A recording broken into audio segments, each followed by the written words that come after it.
Memang ini namanya minuman para wali ya, kopi ya.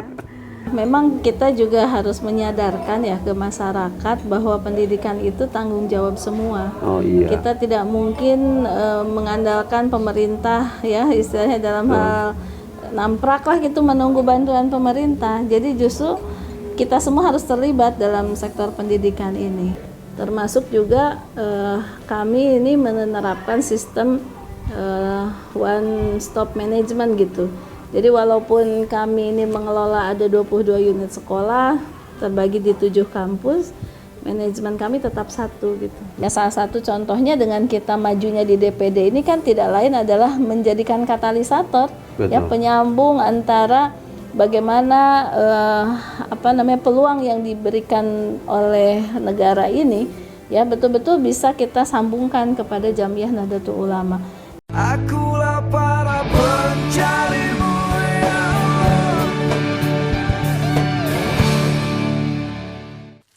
Allah. Bismillahirrahmanirrahim. Assalamualaikum warahmatullahi wabarakatuh. Waalaikumsalam. Alhamdulillahi wa kafa, wassalatu wassalam ala nabiyil mustafa wa ala alihi wa sahbihi ahli sidqi wal wafa. Asyhadu an la ilaha illallah wa anna muhammadan abduhu wa rasuluh. Rabbi shrah li sadri wa yassir li amri wahlul 'uqdatam min lisani yafqahu qawli, amma ba'du. Alhamdulillah, puji syukur kehadirat Allah, salawat dan salam kita curah limpahkan kepada baginda Rasulullah sallallahu alaihi wasallam. Alhamdulillah, sahabat semuanya, pada hari ini kita bertemu kembali di acara ngobrol penuh inspirasi. Insya Allah pada saat ini saya Andries Fajar bersama dengan tokoh kita ya yang sangat menginspirasi. Nantinya insya Allah kita dengarkan apa yang disampaikan, yaitu Dr. Hajah Iva Faizah Rahmah ya, MPD. Assalamualaikum Teh. Assalamualaikum.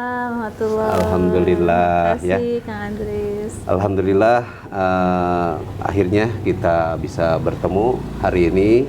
Kami dari LPPWNU Jawa Barat ya. Alhamdulillah ada program ya, namanya itu ngopi. Ya, ini kopinya ya. Jadi harus ngopi dicoba itu ya? silakan mangga sambil dicoba ya. Bismillah. Ini produknya LPNU ya, Lembaga Perekonomian Nahdlatul Ulama. Iya, insya Allah. Wajib nyobain ini. Halo, alhamdulillah. Penikmat kopi juga? Ya, senang karena suami senang kopi jadinya. Oh iya. Alhamdulillah, insya Allah ini kopi disponsori oleh AOC ya, A Lot of Coffee. Insya Allah nanti suatu saat di Bandung ada, mudah-mudahan nanti di Purwakarta juga ada ya. Iya. Insya Allah. Kalau di Al Muhajirin ada kopi ajengan. Oh iya, tadi udah sebelum kesini mampir dulu, tapi kebetulan pas lagi mau ngopi langsung bertemu dengan Pak Kiai. Ya, insya Allah nanti kita ke sana lagi. Alhamdulillah Teh, Pak program ngopi ini ya, ngobrol penuh inspirasi, ditampilkan tokoh-tokoh ya, baik kiai, baik itu pembisnis, siapapun itu yang menginspirasi, wabil khusus dari kader-kader Nahdlatul Ulama di LPPWNU Jawa Barat yang dikomandani oleh Pak Haji Purnomo ya. Beliau menugaskan kepada kita untuk program ini, insya Allah mudah-mudahan ada guna dan manfaatnya, wabil khusus untuk menjadi inspirasi bagi kaum muda di Jawa Barat, bahkan mungkin se-Indonesia. Nah, pada kesempatan yang berbahagia ini mungkin kita bertemu dengan Teh Iva Faizah Rahmah ya. Beliau adalah putri dari Profesor Dr. Kiai Haji Abun Bunyamin MA, pimpinan Pondok Pesantren Al Muhajirin Purwakarta, dan juga sebagai Rois Suriah PWNU Jawa Barat. Mungkin silahkan Teh Iva untuk biografinya gitu, untuk menyampaikan dari awal mula berkiprah ya di Nahdlatul Ulama ataupun dari pendidikan dulu ya awalnya. Silahkan Teh. Ya. Bismillahirrahmanirrahim. Assalamualaikum warahmatullahi wabarakatuh. Waalaikumsalam. Ya, sobat ngopi ya semuanya. Mudah-mudahan selalu sehat walafiat dan insya Allah senantiasa berbagi inspirasi nih ya. Berbagi inspirasi tentunya Kang Andri sendiri selaku aktivis Nahdlatul Ulama banyak sekali yang sudah tercurahkan ya berbagai karyanya, termasuk ini kopi juga ya. Insya Allah, luar biasa.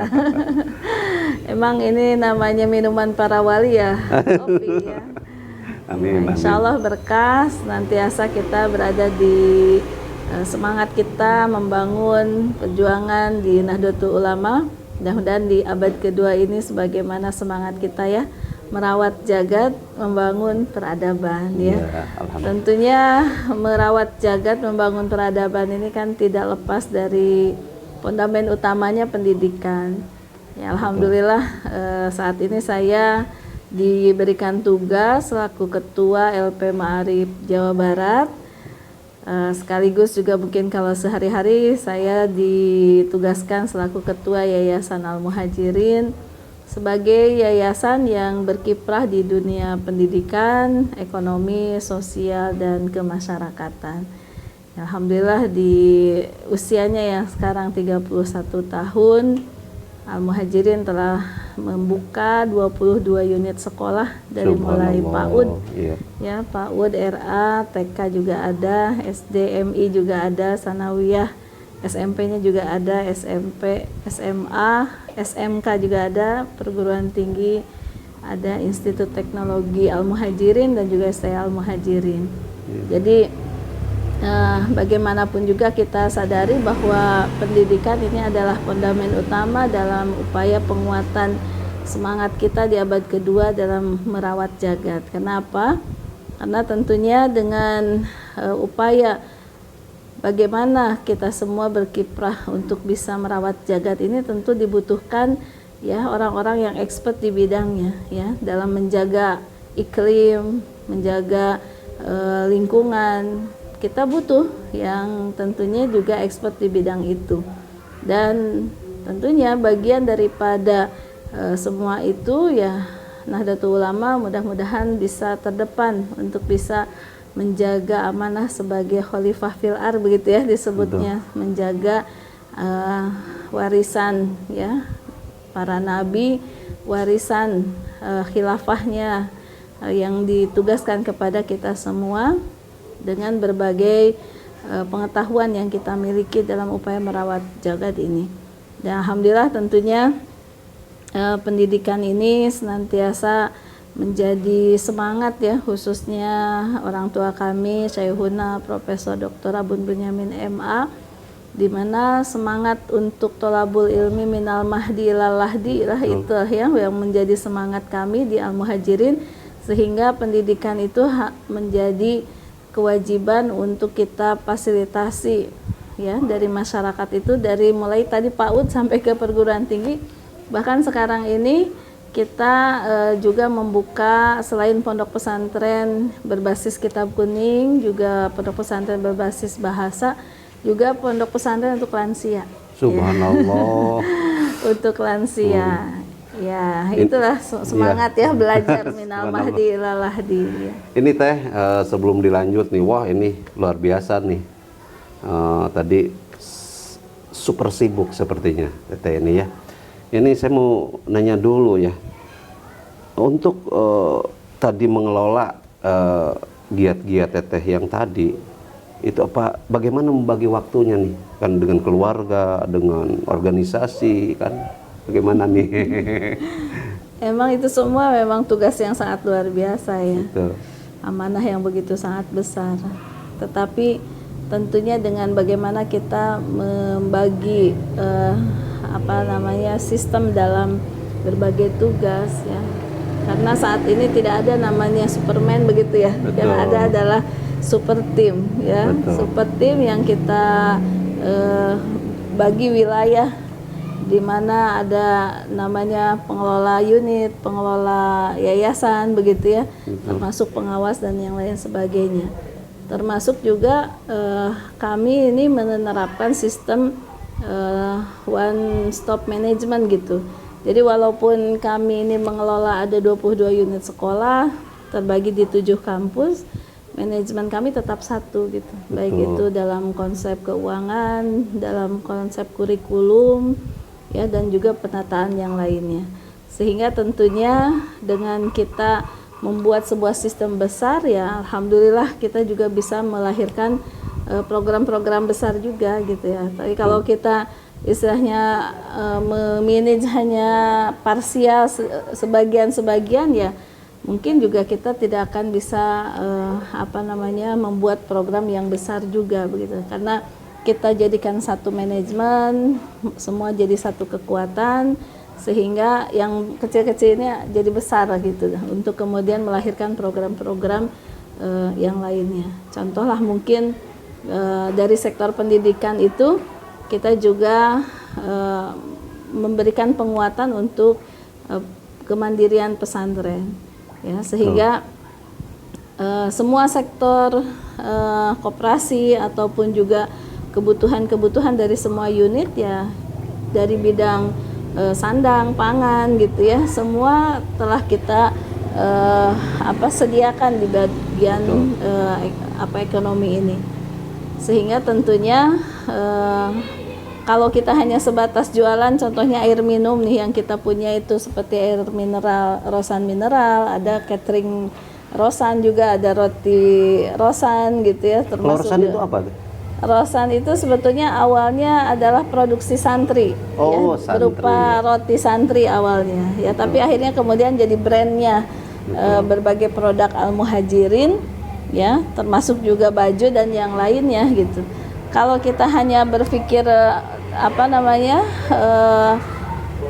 jualan hanya sebatas jualan saja gitu ya, ini akan berat dan juga hasilnya akan sedikit. Tetapi kalau kita kolaborasikan dengan sistem yang ada di sekolah, kolaborasikan dengan sistem keuangan yang kita buat, ya, sehingga semuanya saling menguatkan, maka mindset besar itulah yang akhirnya kita terus membangun berbagai inovasi-inovasi yang lainnya gitu.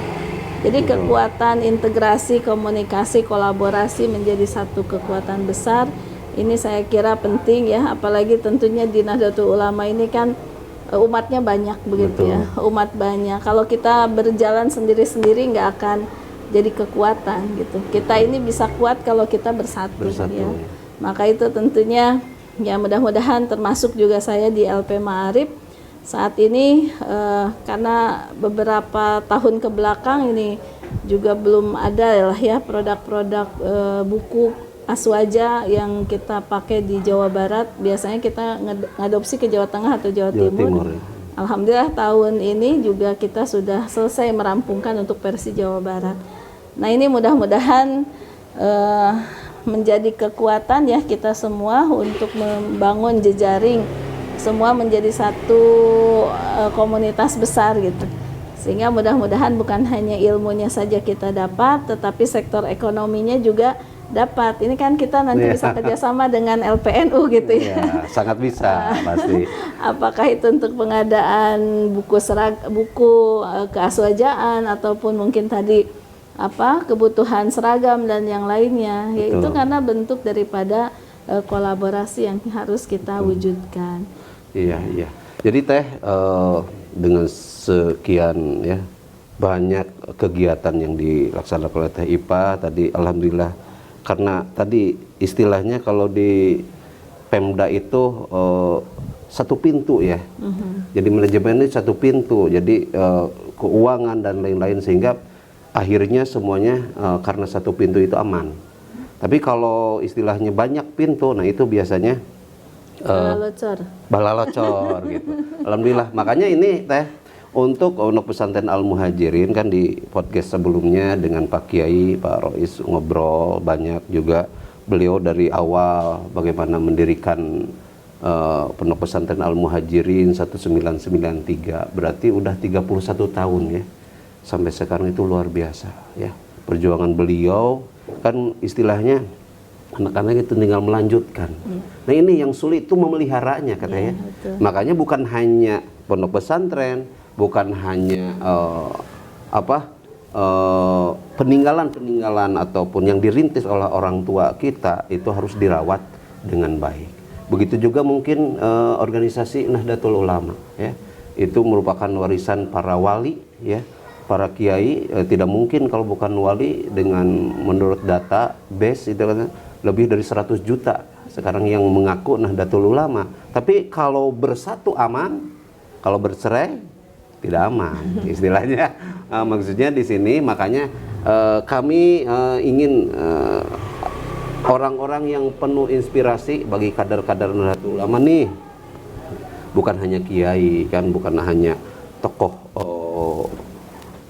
dari laki-laki, mungkin dari tokoh perempuan pun. Saya lihat Teteh itu sebagai 50 wanita apa ya yang di itu terinspirasi, menginspirasi ya, Tempo itu ya secara nasional ya di bidang pendidikan dan juga UMKM.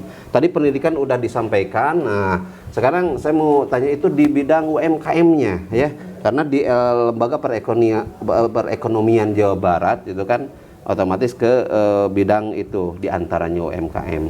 Apa saja dan apa saja yang sudah dihasilkan UMKM? Iya, sebetulnya inspirasinya juga tetap ya dari Saihuna ya. Saihuna itu sebetulnya juga awal membangun pesantren itu beliau pernah punya percetakan. Oh iya, punya percetakan. Saya lah yang mungkin waktu pesantren di Jawa Timur ya waktu itu, kalau sambil nganterin saya ke Jawa Timur itu sambil bapaknya belanja apa begitu ya. Sampai akhirnya ya alhamdulillah, namanya usahanya memang tujuannya untuk bisa membangun lembaga pendidikan, ya Allah kabulkan gitu. Betul. Maka itu terus kita jaga gitu ya. Sampai saat ini percetakannya itu masih ada ya. Oh masih ada sampai masih sekarang? Ada, ya. Subhanallah. Tapi tentunya dengan konsep dan manajemen yang terus kita upgrade ya. Salah satunya percetakannya Al-Muhajirin itu dulu pernah dapat sebagai role model usaha milik pesantren yang diprakarsai sama Pak Ridwan Kamil ya di 2019 kalau tidak salah ya. Al-Muhajirin itu dapat juara 10 besar One Product One Pesantren. Kemudian dari situ kita membina minimal 100 pesantren itu setiap tahun. Udah 3 angkatan ya, pesantren-pesantren se-Jawa Barat itu melakukan kegiatan pelatihan dan juga magang di Al-Muhajirin. Nah inilah kemudian jadi tantangan buat kita ya, bagaimana dengan kita banyak memberi berarti kita punya tuntutan untuk lebih banyak mencari gitu ya. Maka alhamdulillah setiap tahun yang kita berikan kepada pesantren-pesantren itu selalu berbeda. Kalau 2019 ya dulu tentang percetakan. Kemudian di 2020 berikutnya kami menampilkan sektor usaha yang lainnya, yaitu waktu itu adalah Rosan Bakery waktu itu. Nah, Rosan Bakery karena kita juga melihat kebutuhan santri terhadap makanan ya, kudapan ataupun snack sering hajat gitu ya. Betul. Itu kan potensi besar, maka kita buatkan itu. Kemudian di tahun berikutnya kita juga kemudian diminta untuk jadi role model lagi yang kami suguhkan, yaitu tentang penguatan koperasi. Ya, kebetulan koperasi Al-Muhajirin juga ya salah satu koperasi terbaik di Jawa Barat. Jadi dengan kita banyak terus mengikuti event-event seperti itu, kita akhirnya tertuntut untuk lebih banyak berinovasi begitu ya. Sambil terus kita menguatkan belajar sambil berenang sambil minum air lah ya. Itu Teh keberhasilan tadi yang Teh sampaikan dari mulai pendidikan terus barusan ya juara OPOP, tinggal Jawa Barat dan lain-lain. Itu ada ini enggak, apakah itu hasil emang kerja tim tadi atau ada role model, atau misalkan kan biasa ada studi banding, studi tiru dan lain-lain. Di Al-Muhajirin bagaimana? Kalau studi tiru sih sebetulnya ngalir aja mungkin ya. Yeah. Karena ya kami juga mungkin pernah belajar di beberapa pesantren. sepertinya konsep kemandian pesantren itu juga memang sudah harus dimanage dengan baik gitu. Ya, alhamdulillah diawali dari satu kesepahaman bersama bahwa yayasan ini harus bisa memaksimalkan potensi dari yayasan oleh yayasan kembali untuk kemaslahatan yayasan. Maka kami bikinkan divisi khusus untuk mengelola itu, sehingga keterbukaan dan juga kesepakatan ya dari semua unit-unit Al-Muhajirin bahwa semua aset yang dilakukan di bidang usaha itu harus berimplikasi terhadap penguatan yayasan gitu. Maka alhamdulillah sehingga dibuatkan manajemennya, kemudian juga kita atur ya ritme bagaimana kerjasamanya dengan berbagai unit. Ya alhamdulillah. Jadi artinya yang penting mah komunikasi lah gitu ya. Komunikasi sehingga semua sama-sama merasakan kemanfaatannya. Pedagang-pedagang juga yang di masyarakat sekitar kita akomodir di koperasi kita dengan catatan bahwa kita ingin masyarakat maju dan juga ada kontribusi juga ke pesantren. Sehingga kita ada namanya bagi hasil atau seperti apa. Sehingga akhirnya maju semuanya gitu. Ya, alhamdulillah ini tentunya walaupun sekarang Teh Haji tadi di organisasi, di ketua yayasan dan lain-lain, otomatis itu pasti ada. Kalau Saikhuna udah pasti ya, peran Saikhuna sebagai ayah dari Teh Hajah itu pasti udah pasti orang tua. Ini kita kan mau tahu juga bagaimana peran dari suami ya, Kiai Haji Marfu Muhyiddin Ilyas ya. Kebetulan beliau dari Sumedang ya. Sakaruhun. Sakaruhun. Kebetulan kita udah kenal dari dulu ya, alhamdulillah suami dari Teh Hajah Ifa, alhamdulillah ya. Memang dari dulu saya kenal, dari sejak kecil udah terlihat ya calon ajengan ya. Calon ajengan ya. Kalau kita mainnya itu sama Kang Doni aja, Kang Endi ya, Dewan itu main kelereng, ngadu kaleci, ngagondol wae gitu. Ningali nyanak we kita begitunya luar biasa itu suami dari Teh Hajah Ifa. Bagaimana beliau mendukung sekali dengan kegiatan dari Teh Ifa? Ya, emang beliau tuh lah yang menjadi inspirasi kuat saya ya. Subhanallah. Karena bagaimanapun juga sebetulnya beliau ini kan alumninya Al-Muhajirin, angkatan pertamanya. Angkatan pertama dari Al-Muhajirin. Sehingga beliau itulah yang lebih tahu mungkin kalau melihat perjalanan bagaimana Saikhuna menanamkan semangat, visi, misi dan yang lainnya. Kalau saya kan dari sejak SD sudah keluar pesantren di luar. Justru kalau suami malahan di Al-Muhajirin kan. Nah ini ketemunya di mana? Kan Teteh keluar. Ini di sini. Pokoknya ada Black Street-nya ya. Oh gitu. Subhanallah. Tapi yang jelas ya alhamdulillah lah memang betul dari sejak pesantren di sini ya beliau terlihat lah ada apa ya nyongcolang lah amun ya banyak di santri Nusanes gitu. Memang bagaimana beliau ini sangat konsisten ya terutama dalam tafakuh fiddinnya itu ya.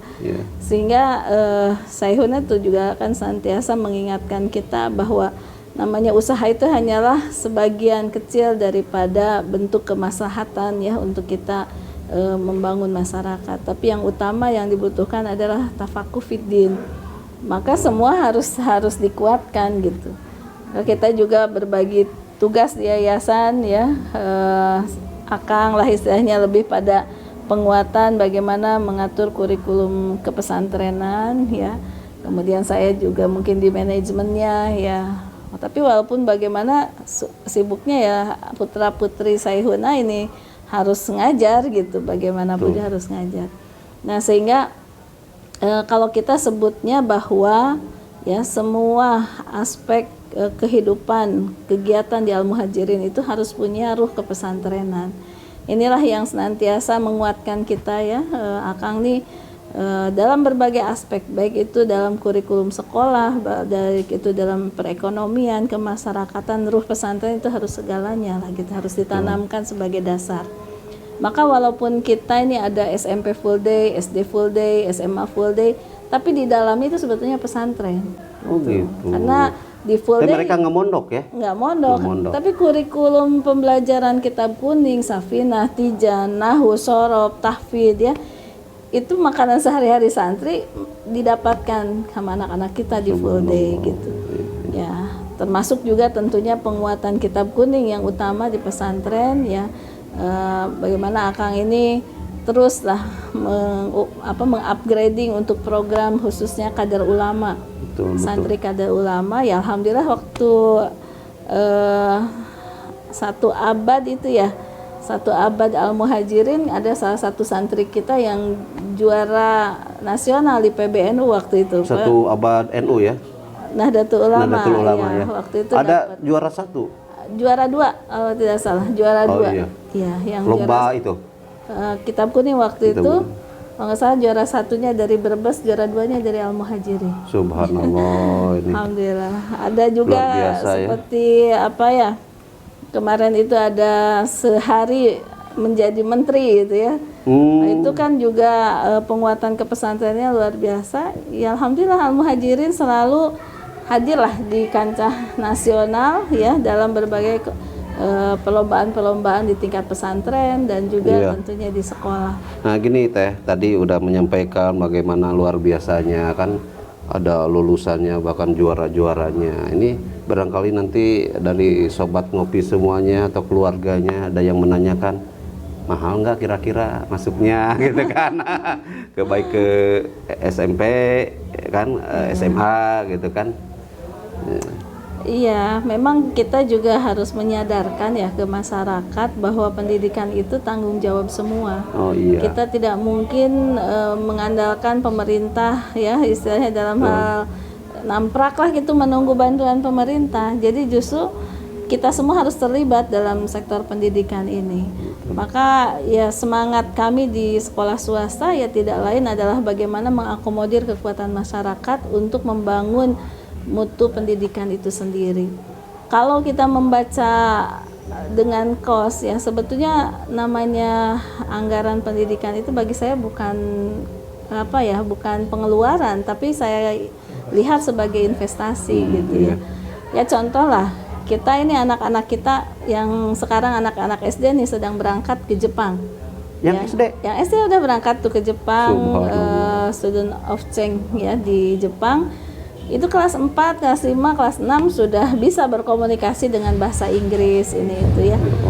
Coba kan kalau kita menghitung lah SPP walaupun mungkin di SD mencapai ada 400.000 gitu ya di SD, tapi kan mereka full.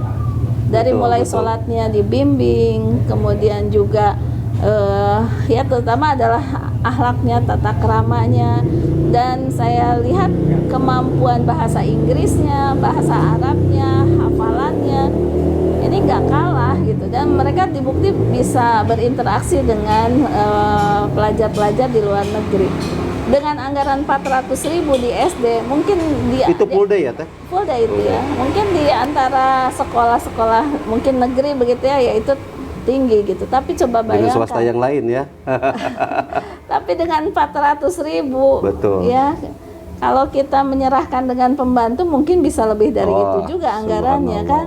Termasuk ya kalau belanja ke mall 400.000. Kalau SMP sama? Berapa SMP? Ada beragam ya di sini karena ini ada SMP kampus 1, kampus 2, kampus 3 ya, tapi rata-rata lah sekitar 300, 400 sampai 500 lah itu anggaran. Gini Teh, saya pernah ngobrol sama salah seorang dosen di UIN Syarif Hidayatullah. Kebetulan saudara jadi dosen fisika di sana, ngobrol. Nanya, kebetulan saya juga mendirikan ya, sekolah di sana. Nanya, untuk SD sekarang berapa? SPP-nya 400 Teh sama. Saya juga ngetawain. Murah banget. Di Jakarta itu udah 1,5 juta per bulan. Makanya tadi betul, kita jangan melihat ininya itu nggak seberapa kalau dibandingkan si pendidiknya, pengajarnya itu kan total untuk mengajarkan. Jadi di bidang apapun ya, ketika kita istilah Sundanya itu beda harga gitu kan. Memang kita jangan dinilai dari besarnya. Kalau segitu masih murah kalau dibanding dengan kota-kota yang lain, dengan sekolah-sekolah yang lain. Di Bandung ada sekolah misalkan SDIT apa, itu per bulannya itu udah 1 juta. Dan itu harus dibayar 1 semester. Terlalu luar biasa. Saya coba cek, kita studi banding, ngobrol-ngobrol, ternyata biasa-biasa saja. Iya, DPD ini juga merupakan hasil tafakur mungkin ya. Iya. Bagaimana NU yang segini besarnya, gitu ya, NU yang segini kompleknya, bukan hanya ngurus masalah haul, tahlil, ya manakib aja tentunya ya. Betul. Karena di abad kedua ini ya tadi cita-cita kita bagaimana membangun peradaban, ya itu dibutuhkan kolaborasi ya dengan berbagai unsur. Karena pendidikan kita yang namanya lembaga pendidikan NU itu kan paling banyak ya, saya rasakan lah ya namanya pokoknya sekolah yang tidak ada pelang Muhammadiyahnya atau PSIS itu pasti sekolah NU aja gitu. Iya. Saking banyak yang ngitungnya gitu. Jadi ya. ingat Gus Dur ya, kata Gus Dur kan begitu. Tapi juga yang paling banyak sekolah bocor. Itu benar. Sekolah nu dengdek anu honor masih 150, 500 Ya paling Allah. gede ya dengan kondisi sekarang perekonomian yang begitu sangat berat kan itu sangat miris gitu. Betul. Bagaimana kita tahu dalilnya tentang layan sohani idahum malam yukroma gitu ya. Bahwa dua figur yang tidak akan bisa memberikan kemanfaatan kepada kita kalau keduanya tidak dihormati, itu adalah seorang dokter dan seorang guru kan gitu. Betul. Kita tahu itu. Tapi sejauh mana kita menghormati guru itu sendiri. Jadi kalau hanya memikirkan al-muhajirin sih sebetulnya ya alhamdulillah banyak yang kita tasyakuri begitu ya. Walaupun tadi disampaikan Kang Andries di Al-Muhajirin juga tidak semua seperti itu ya. Di Al-Muhajirin juga ada anak-anak kita yang memang free, tidak ada pembayaran. Oh, iya. Itu di Sanawiyah Kampus 4 juga free, termasuk juga adalah semua anak-anak guru di Al-Muhajirin ini juga free. Ya, dan juga anak-anak yatim piatu, duafa itu hampir 200 orang di Al-Muhajirin ini ya, mereka mendapatkan pelayanan beasiswa. Tetapi kan pikiran kita tidak hanya untuk bagaimana Al-Muhajirin ya, ketika Syaihuna apalagi beliau berkhidmat di Nahdlatul Ulama Jawa Barat. Saya di LP Maarif Jawa Barat ya. Mulai dorongan gitu ya. Bagaimana ini untuk bisa sama-sama membangun pendidikan ini gitu ya. Karena kalau Al-Muhajirin memberi ya ada keterbatasan juga gitu. Tetapi ketika kita kolaborasikan dengan peluang-peluang yang memang seharusnya didapatkan Nahdlatul Ulama, baik itu dari unsur pendidikan, korporat dan yang lainnya, ini akan lebih bisa membuka peluang untuk kita bisa mendorong sekolah-sekolah, pesantren-pesantren yang lain juga untuk maju begitu. Dan ya saya rasakan memang pesantren, sekolah ya harus mulai membuka diri ya untuk bisa berkolaborasi dengan berbagai unsur. Ya salah satu contohnya dengan kita majunya di DPD ini kan tidak lain adalah menjadikan katalisator. Betul. Ya penyambung antara bagaimana peluang yang diberikan oleh negara ini ya betul-betul bisa kita sambungkan kepada Jamiyah Nahdlatul Ulama. Nah, sejauh ini kan ya masih sangat minim lah, terutama di DPD kan. Di DPD ini sudah 10 tahun belum ada lagi kader dari Jamiyah Nahdlatul Ulama setelah pakai Sofyan Yahya, Ibu Hajah lagi Rekomala, ada kekosongan. Jadi ada keterputusan. 10 tahun tidak ada secara jamiyah lah ya yang langsung berhubungan dengan program-program Nahdlatul Ulama. Nah, ini tentu menjadi sebuah pemikiran kita NU dengan berbagai hajat besarnya ya, amanah yang begitu sangat kompleks ya, dari pendidikan, kesehatan, perekonomian ya. Betul. Tentu ini semua harus dikuatkan dengan berbagai kolaborasi kita. Ya apalagi kalau dikatakan kan hanya NU yang punya NKRI harga mati. Ya. Subhanallah. Para masyayikh kita, para ulama kita udah mati-matian memperjuangkan NKRI ini. Ya seharusnya memang ya bahwa NU mempunyai kesempatan untuk bisa merasakan ya bagaimana potensi-potensi besar di NKRI ini. Nah caranya ya nggak ada lain ya, harus ada maju untuk bisa menggapai itu semua, baik itu di DPR ataupun di DPD. Ya mudah-mudahan ini menjadi semangat kita bersama, karena tidak membaca saya selaku pribadi ya untuk maju, tetapi ini harus dibaca adalah perjuangan kita dalam berjam'iyah untuk bisa menyambungkan berbagai potensi yang bisa kita raih. Dan ingat, kita itu sebetulnya bukan mau minta ya, sebetulnya kita ini nagih gitu ya, nagih investasi para ulama kita yang dulu pernah berjuang untuk NKRI. Ya seharusnya perhatian terhadap para ulama, para kiai itu betul-betul ya harus dimaksimalkan lah gitu. Betul. Nah Teh, untuk menjadi terpilih ya di DPD itu, untuk khusus Jawa Barat itu yang akan nanti terpilih itu berapa orang Teh?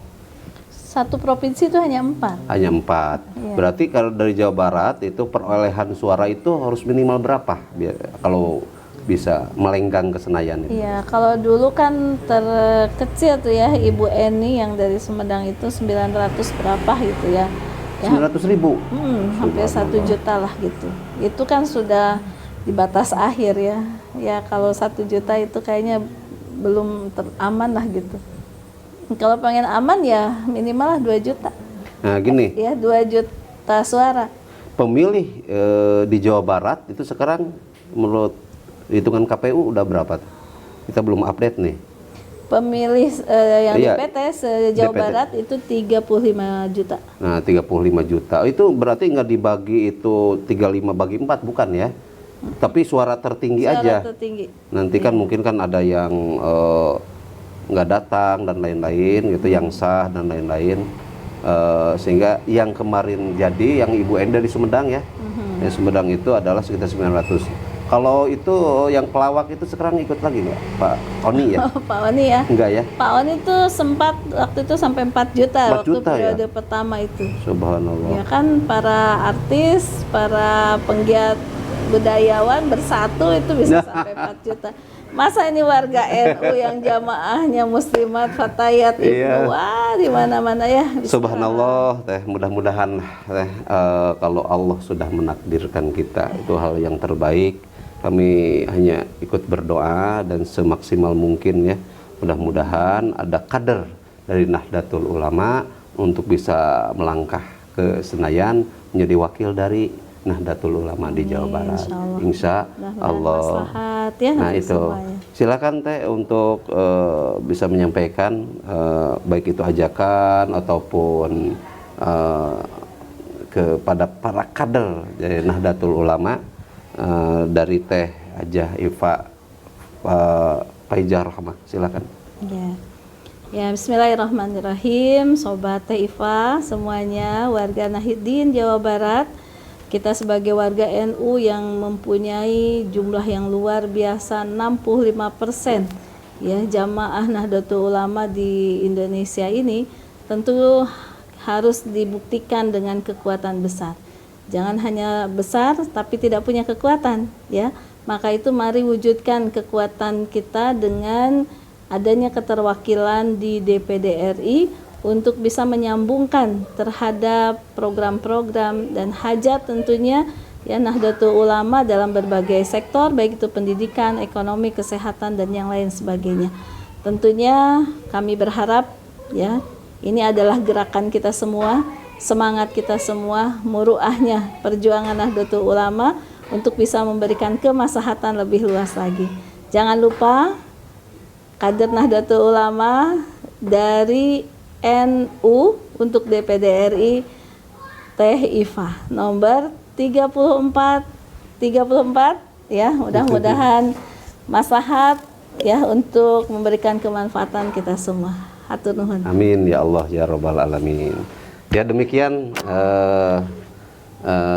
podcast kami dengan Teh Hajah Iva Faiza Rahmah, putri dari Syekhuna Rois Suriah PWNU Jawa Barat, yang mudah-mudahan menginspirasi bagi sobat semuanya, sobat ngopi semuanya. Tentunya giat kita ini didukung oleh Taruna Beton, juga dari Jaket Keren, dari Harmonika Komputer ya, dan juga A Lot of Coffee ya.